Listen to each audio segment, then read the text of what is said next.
ठीक है। तो यहाँ पे क्या करना चाहिए एक्चुअल में, कौन से कॉलेज में एडमिशन लेना चाहिए। बहुत सारे स्टूडेंट ने हमें रीच आउट करके ये क्वेश्चन किया था कि भैया मेरे पास ना ये 2 ऑप्शन है या ये 3 ऑप्शन है, तो इनमें से मैं कौन सा चूज करूँ। Otherwise doing just a BTech degree in the sake of saying कि एक डिग्री मिल जाएगी तो you will be getting nothing at last. ठीक है, आप अपना टाइम एंड पैसा दोनों वेस्ट कर रहे होंगे। अब अगर आपने बहुत ज्यादा इन्वेस्ट अपनी डिग्री पे कर लिया होगा, ठीक है, तो आप मास्टर्स करने पे भी वहाँ पे आपके लिए एक ऑप्शन बैरियर लग जाएगा कि अब कैसे मैं मास्टर्स करूँ, मैं तो ऑलरेडी ग्रेजुएशन में इतना ज्यादा पैसा इन्वेस्ट कर चुका हूँ। और मैं ऐसा क्यों बोल रहा हूँ, इससे 2 चीजें आप सेव करोगे। नंबर 1 पैसा, नंबर 2 टाइम। ठीक है, पैसा और टाइम, ये 2 चीजें आप उस जगह यूटिलाइज कर सकते हो जहाँ पे इसकी रिक्वायरमेंट है। Hi everyone, welcome to our channel college review unfiltered. तो यार अभी तक बहुत सारे स्टूडेंट्स जो स्टेट लेवल की काउंसलिंग है उसमें अपेयर हो रहे थे एंड अभी भी हो ही रहे हैं। एंड इनमें से मैक्सिमम स्टूडेंट्स को कॉलेजेस जो वो एक्सपेक्ट कर रहे थे वो कॉलेजेस मिल चुके हैं, या वो जो स्ट्रीम एक्सपेक्ट कर रहे थे वो स्ट्रीम भी उनको मिल चुकी है या मिल रही है।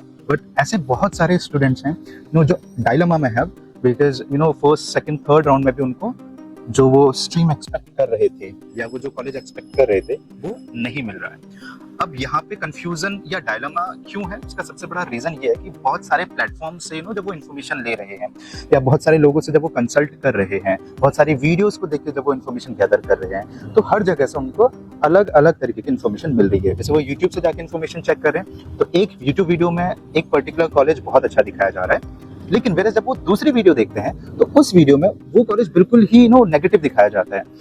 अब यहाँ पे एक स्टूडेंट के लिए डिसीजन ले पाना इज रियली रियली टफ कि वो उस कॉलेज में एडमिशन ले या ना ले। दूसरा, जो कॉलेज वो एक्सपेक्ट कर रहा था वो उसको नहीं मिल रहा है, या जो वो स्ट्रीम एक्सपेक्ट कर रहा था वो उसको नहीं मिल रहा है, तो ये कंफ्यूजन और ज्यादा बढ़ जाती है। तो अभी करना क्या चाहिए, what is the solution for the same. See first of all तो आपको ये बात बहुत अच्छे से समझ लेनी होगी कि जो कॉलेजेस आपको मिल रहे हैं, ठीक है, ये सारे के सारे कॉलेजेस आर टियर 3 कैंपस। बहुत ज्यादा डिफरेंस इन कॉलेजेस में है ही नहीं, ऑलमोस्ट सारे कॉलेजेस सेम है। सिर्फ और सिर्फ जो डिफरेंस यहाँ पे क्रिएट कर पाएगा वो आपके स्किल्स हैं। अगर आप अपने स्किल्स पे काम करते हो with in that 4 years of journey, तो शायद आपको एक बेहतर जॉब मिल पाएगी। Otherwise doing just a BTech degree in the sake of saying कि एक डिग्री मिल जाएगी तो you will be getting nothing at last. ठीक है, आप अपना टाइम एंड पैसा दोनों वेस्ट कर रहे होंगे। ठीक है, तो यहाँ पे क्या करना चाहिए एक्चुअल में, कौन से कॉलेज में एडमिशन लेना चाहिए। बहुत सारे स्टूडेंट ने हमें रीच आउट करके ये क्वेश्चन किया था कि भैया मेरे पास ना ये 2 ऑप्शन है या ये 3 ऑप्शन है, तो इनमें से मैं कौन सा चूज करूँ ना, ये वाला ज्यादा अच्छा है या वो वाला ज्यादा अच्छा है। अच्छा, ये वाला मुझे वो वाले भैया ने ज्यादा अच्छा बताया था, लेकिन ये वाला दूसरे वाले भैया ने ज्यादा अच्छा बताया था। तो अब ये कंफ्यूजन बहुत ज्यादा बढ़ेगी, जाहिर सी बात है। ठीक है, देखो आपको एक चीज बहुत अच्छे से ध्यान देनी होगी, जैसे मैंने पहले भी कहा ये सारे टियर 3 कैंपसेस हैं, ऑलमोस्ट सेम है, बहुत ज्यादा डिफरेंस नहीं आएगा। अब आपको कौन सा कॉलेज चूज करना चाहिए इनमें से, तो देखो सबसे पहले तो मैं ये रिकमेंड करूंगा कि अगर आप ड्रॉप लेके दोबारा अटेम्प्ट कर सकते हैं एग्जामिनेशन का तो आप अटेम्प्ट कीजिए। अगर आप इनफ कॉन्फिडेंट हैं कि आप क्रैक कर लेंगे, अगर आपको लगता है कि आप क्रैक नहीं कर पाएंगे, एंट्रेंस एग्जामिनेशन जेईई का एग्जाम अच्छा स्कोर नहीं कर पाएंगे, तो then I would not recommend you कि आप ड्रॉप लें। ठीक है, तो फर्स्ट स्टेज अगर कॉन्फिडेंट है तो ड्रॉप ले, अदरवाइज जो कॉलेजेस अभी आपको मिल रहे हैं उनमें से किसी एक को चूज कीजिए। अब क्वेश्चन है कि कौन सा कॉलेज चूज करूं, तो जो कॉलेज सबसे नियरेस्ट आपके लोकेशन में पड़ रहा है। सेकंड चीज, जिस कॉलेज की फीस सबसे कम आपको पड़ रही है। और मैं ऐसा क्यों बोल रहा हूँ, इससे 2 चीजें आप सेव करोगे।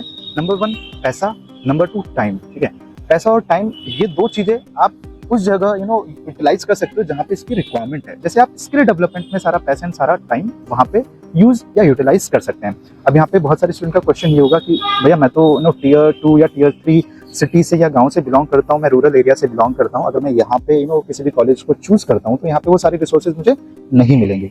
आई अंडरस्टैंड कि जाहिर सी बात है जो टियर 3 या फिर जो इंटीरियर लोकेशन या जो विलेजेस हैं वहाँ पे वो रिसोर्सेज शायद नहीं मिल पाए, लेकिन समझने वाली बात यह है कि आप बीटेक कंप्यूटर साइंस इंजीनियरिंग या फिर उसके रिलेटेड जो भी स्पेशलाइज्ड फील्ड है उसमें आप अपना ग्रेजुएशन कर रहे हैं, उसमें डिग्री करने जा रहे हैं। ठीक है, तो और सब कुछ आपको ऑनलाइन ही करना है, सारे मैक्सिमम स्किल्स आपको ऑनलाइन ही सीखनी है। तो अभी के टाइम पे तो all of these skills you can learn digitally ना, आपको किसी भी ऑफलाइन सेंटर्स में जाने की जरूरत नहीं है। बट स्टिल बहुत सारे स्टूडेंट्स ऐसे होंगे जिन्हें ये लगता होगा कि इफ यू स्टडी ऑनलाइन तो वहाँ पे आप कॉन्सेंट्रेट नहीं कर पाते हैं, तो उनको ऑफलाइन सेंटर्स या ऑफलाइन ऑप्शंस ही चाहिए होते हैं। तो इस केस में तो ऑब्वियसली कोई ऑप्शन नहीं है, तो आप मेट्रोपोलिस सिटीज में मूव कर सकते हैं। लेकिन वहाँ पे भी यही बात आप ध्यान में रखें कि जो तो सस्ता जहाँ पे आपको फीस पड़ रही है, जहाँ पे आपको बहुत ज़्यादा पे नहीं करना पड़ रहा है, सिर्फ और सिर्फ उन्हीं कॉलेजेस को कंसिडर करें, वो आपके लिए एक एडवांटेज रहेगा। इसके ना काफ़ी सारे फायदे हैं। अगर इन केस ठीक है कल के दिन बहुत अच्छा पैकेज नहीं भी लगता है, अब अगर आपने बहुत ज़्यादा इन्वेस्ट अपनी डिग्री पे कर लिया होगा, ठीक है, तो आप मास्टर्स करने पे भी वहाँ पे आपके लिए एक ऑप्शन बैरियर लग जाएगा कि अब कैसे मैं मास्टर्स करूँ, मैं तो ऑलरेडी ग्रेजुएशन इतना ज़्यादा पैसा इन्वेस्ट कर चुका हूँ।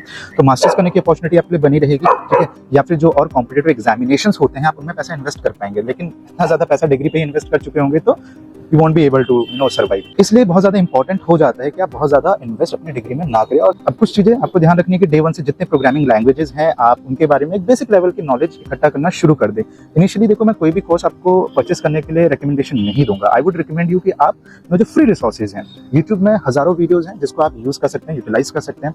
यूट्यूब के अलावा मैं बात करूँ तो बहुत सारे प्लेटफॉर्म्स हैं आज के टाइम पे, इवन गवर्नमेंट ने भी बहुत सारे इनिशिएटिव लेने शुरू कर दिए हैं। जैसे स्वयं सेंट्रल करके गवर्नमेंट की वेबसाइट है, हमने अपनी प्रीवियस बहुत सारी वीडियोज़ में कवर भी किया था। तो स्वयं में IITs IIMs जैसे नेशनल कोऑर्डिनेटर्स हैं। टेक की अगर मैं बात करूँ, ठीक है, तो IITs के प्रोफेसर्स के रिकॉर्डेड क्लासेस हैं। Artificial intelligence, machine learning, data science जैसे कोर्सेज आपको यहाँ पे मिल जाएंगे, ठीक है, रिकॉर्डेड क्लासेस हैं। प्लस आपको इनका सर्टिफिकेशन भी मिल जाता है, आपको क्रेडिट्स भी मिल जाते हैं जिनको आप अपनी ओवरऑल डिग्री में ऐड करवा सकते हैं। तो इतनी सारी चीज़ें आपको एज एन फ्री रिसोर्सेज के तौर पर मिल जाती हैं। The day when you feel like okay मैंने ये सारे फ्री के रिसोर्सेज यूटिलाइज कर लिए हैं, अब मुझे ये सेट ऑफ कोर्सेज परचेस करने चाहिए, आपको पता होगा कि कौन से कोर्सेज आपको खरीदने हैं उस केस में। बिकॉज अगर डे वन पे आप पेड कोर्सेज की तरफ को जाओगे तो आपको समझ में नहीं आएगा कि कौन सा जरूरी है परचेस करना और कौन सा नहीं है। आप सारे कोर्सेज वहाँ पे परचेस करने लग जाओगे। तो यहाँ पे पैसा मतलब ठीक है अभी यूटिलाइज करना है, बट रैंडमली वहाँ पे कहीं भी पैसा नहीं डालना है, राइट। तो आपको एक बेसिक आइडिया मिल जाएगा, देन उसके बाद उसके जो एडवांस कोर्सेज हैं वो आप परचेस करके उसमें मास्टरी कर सकते हैं। Now from second year onwards try to get as many internship as you can. देखो, अगर कॉलेज दिला दे रहा है इंटर्नशिप आपको तो बहुत अच्छी बात है। अगर कॉलेज आपको इंटर्नशिप नहीं दिला पा रहा है तो अब इस केस में क्या करना है आपको, ठीक है। सो बहुत सारे बच्चों का क्वेश्चन होगा कि मेरे कोई कनेक्शन नहीं है, मेरे कोई रिसोर्सेज नहीं है, मैं किसी को नहीं जानता हूँ, तो मैं कैसे इंटर्नशिप कर पाऊंगा खुद से। देखो, सबसे पहले तो आप अपनी जो लिंक्डइन प्रोफाइल है उसको अपडेट करना शुरू कर दे आज से ही, अगर आप लोगों ने लिंक्डइन में प्रोफाइल नहीं बनाया है तो that is the first thing जो आपको करना है। सेकंड, अगर मैं बात करूं, ठीक है, रिज्यूमे अपना अपडेट करना शुरू कर दें। और या अभी इससे पहले मैंने एक वीडियो भी बनाई थी जिसमें डिस्कस किया था, एक इंटर्नशाला का कोर्स है जिसमें वो लोग प्लेसमेंट की प्रिपरेशन करा रहे हैं, जिसमें आपको रिज्यूमे बनाना, आपको HR राउंड्स के इंटरव्यूज क्रैक करना, टेक्निकल राउंड्स का इंटरव्यू क्रैक करना, वो सब कुछ उसमें मैंने कवर किया था, तो वो आप कर सकते हैं, राइट। एंड देन उसके बाद जब आपने अपना रिज्यूमे अपडेट कर दिया तो कुछ प्लेटफॉर्म्स हैं। लिंक्डइन तो एक मैंने आपको बता ही दिया, लिंक्डइन के थ्रू जितने ज्यादा कनेक्शंस हो सके वो बनाए अपनी इंडस्ट्री में, सो दैट आपको ये भी पता चलता रहेगा कि आपकी इंडस्ट्री में क्या हो रहा है, क्या अपडेट्स आ रहे हैं, कहाँ पे वैकेंसीज आ रही है, कौन सी इंटर्नशिप्स निकल रही हैं, तो ये आपको पता चलता रहेगा। That is the first thing you need to do. Then उसके बाद बहुत सारे और भी प्लेटफॉर्म्स हैं, जैसे इंटर्नशाला है, इंटर्नशाला में बहुत सारे इंटर्नशिप्स के बारे में आपको पता चलेगा। अनस्टॉप करके एक प्लेटफॉर्म है, काफी अच्छा कर रहे हैं लोग, तो अनस्टॉप में आपको बहुत सारे इंटर्नशिप्स मिल जाएंगे। और अच्छी बात यह है कि ना ये इंटर्नशिप्स या फिर जो भी जॉब अपॉर्चुनिटीज ये लोग, प्री प्लेसमेंट ऑफर्स जो भी ये लोग प्रोवाइड करते हैं, ये सारे के सारे कॉम्पिटिशंस के तौर पे लोग ऑर्गेनाइज कराते हैं। जैसे कोई भी बड़ी कंपनी है, लेट्स अज्यूम अमेजॉन या फ्लिपकार्ट जैसी बड़ी कंपनी है, वो चाहते हैं इंटर्न्स हायर करना या चाहते हैं एसोसिएट्स हायर करना, ठीक है, तो ये लोग कॉम्पिटिशन कंडक्ट करते हैं। एंड जो कोई स्टूडेंट्स उस पर्टिकुलर कंपटीशन में अच्छा स्कोर करते हैं उनको ये लोग प्राइस मनी भी देते हैं, एंड कुछ 50, 100, 200 स्टूडेंट्स को लोग इंटर्नशिप और जॉब अपॉर्चुनिटीज भी देते हैं।